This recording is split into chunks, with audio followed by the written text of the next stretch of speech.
Hi there, thought I would send you a quick message this morning. Traffic's kind of light here on my way into the office. I wanted to talk to you guys today about something that I've been getting every single day now. It's the new standard Ontario Lease, and this came out on April 30th of this year. And the idea of the lease is that it's to take the place of whatever documentation might have existed previously between a landlord and a tenant. And it sounds great and all, and if you take a look at the lease documentation, you'll find that it's actually very easy to read, very easy to fill in, and you would think that something like that would actually serve its purpose. Now, for those of you who have been working on leases, and I have to say that I know it's a very competitive time right now with respect to helping tenants find lease accommodation, and you're running into a lot of challenges. Now, also what you're going to find with that lease, the Ontario Lease document, is that there is no sort of provision to allow for the negotiation of the lease. So what we end up finding is that we're back on the Ontario Form 400 to negotiate the lease, and then we would be including the Ontario lease that's being mandated to be put into effect, of course, of this year. Now, this situation is unfortunately, bringing about some challenges for the tenants, for the agents who are working on behalf of the tenants, and we find ourselves in a situation where we're using Form 400, we're filling in all of the documentation, and we might be including some clauses on the Form 400 as per our sort of typical way of handling a lease on behalf of our client, and then submitting it to the landlord, and in hopes, of course, to get our tenant into that. The idea then would be to follow that up with the Ontario lease, which is obviously mandated now to be used as well, and theoretically that would be all fine. Now, what we seem to be running into, though, unfortunately, is part of the purpose of this new lease was to eliminate what might be conflicts between the landlord and tenant, either knowingly or unknowingly, by inserting clauses into the lease that are actually illegal based on the Landlord-Tenant Act. And what we now find ourselves, in a situation is we are submitting offers to lease, and we may be including clauses, but more often than not, the agent representing the landlord is providing a schedule back with a number of clauses and making no reference to the Ontario lease. And then with that, we now find ourselves in a situation in terms of what do we do with this?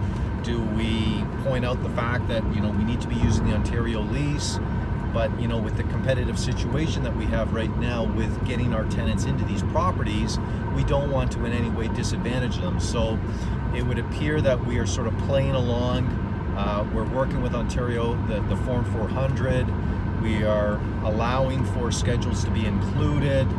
And then I guess in an ideal situation, we would also attach, after successfully negotiating the lease on behalf of our tenants, we would attach the Ontario lease, and with those two documents combined, use that as the basis for the tenancy arrangement with the landlord. Now, I ran into a situation yesterday where the agent that represents the landlord has no interest in having an Ontario lease included, and it was a feeling that if we pushed it with the agent is going to flat out reject our offer, and as a result, that would not be, of course, good for our tenant. So in this case, we're submitting the offer to lease.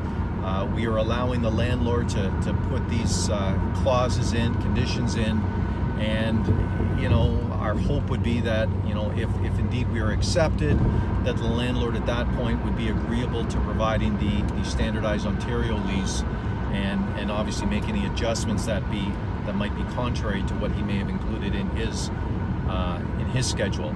So just to clarify some of the rules, it is law. We do need to be using this Ontario lease as of April 30th.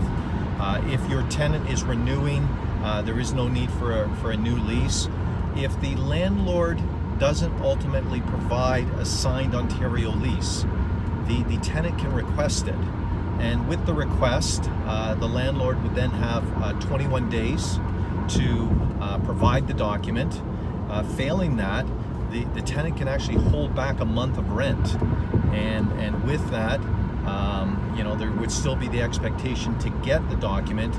If they ultimately don't provide the document, or if they provide the document after 30 days, the tenant can actually give 60 days notice and get out of that tenancy agreement. So, just something to keep in mind, whether you're representing a tenant, whether you're representing the landlord. It's an unfortunate situation we find ourselves in, where obviously the purpose of this document was to bring clarity to the landlord and tenant situation, and unfortunately it may be only setting up cases where there may be more disputes, or tenants may be more disadvantaged by ultimately wanting to go with the rules and having a landlord that's really not interested in following the new legislation. So, not sure if that helps at all. I know it's a challenge out there. I can appreciate the fact that you want to do the best you possibly can for your tenant, and we just find ourselves in this tough spot where we're trying to change the education of the landlords, so that both the landlord and tenant enter into an agreement that is workable for both parties and fair to both parties. So I'm hoping that helps. We're going to continue to work our way through this.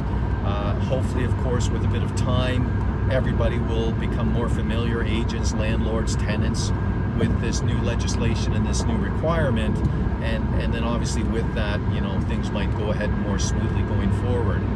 So keep in mind, if you are doing an offer for the tenant, we want to obviously help them. It's competitive.